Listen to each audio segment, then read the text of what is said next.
মুদমিনুল খামর, নেশাদার দ্রব্য পানকারী, নেশাদার দ্রব্য পানকারী জান্নাতে যাবে না। আপনার হুজুর বলছে জর্দা খাওয়া মাকরুহ, জর্দা খেলে তো আমি নেশাগ্রস্ত হই না, জর্দা খেলে তো আমার মাতলামি আসে না, জর্দা খেলে আমি মাতাল হই না।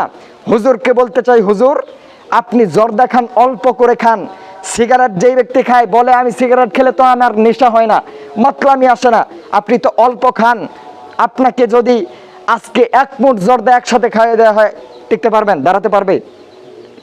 যেই জর্দা অল্প করে খান, এইটা যদি একদিন বেশি খান, দাঁড়াতে পারবেন?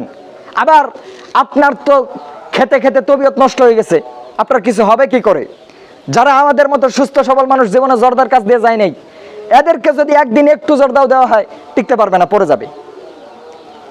আপনার ছোট বাচ্চাটাকে, এই বাচ্চাটাকে একটু জর্দা মুখে দিয়ে দেখান, টিকতে পারে কিনা? আপনি বলছেন যে আমার মাতলামি আসে না, আসবে কিভাবে? আপনি খেতে খেতে অভ্যস্ত হয়ে গেছেন। আল্লাহ রাসূল বলছেন মা আসকারা কাসীরুহু ফাকালিলুহু হারাম, যেই জিনিস অল্প খেলে নেশা হয় সেটা বেশি, যেই জিনিস বেশি খেলে নেশা হয় সেই জিনিস অল্প খাওয়াও হারাম। তার মানে অল্প খান দেখে নেশা হয় না, ওইটা বেশি খেলেই নেশা হবে। যেটা বেশি খেলে নেশা হবে ওইটা কম খাওয়াও কি? হারাম। নেশাদার দ্রব্য খাওয়া হারাম, নেশাদার দ্রব্যের ব্যবসা করা হারাম।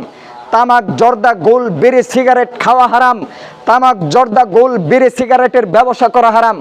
দোকানে তামাক, জর্দা, বিড়ি, সিগারেট যদি বিক্রি করেন, আপনার ওই বিক্রির টাকা হারাম হয়ে যাবে।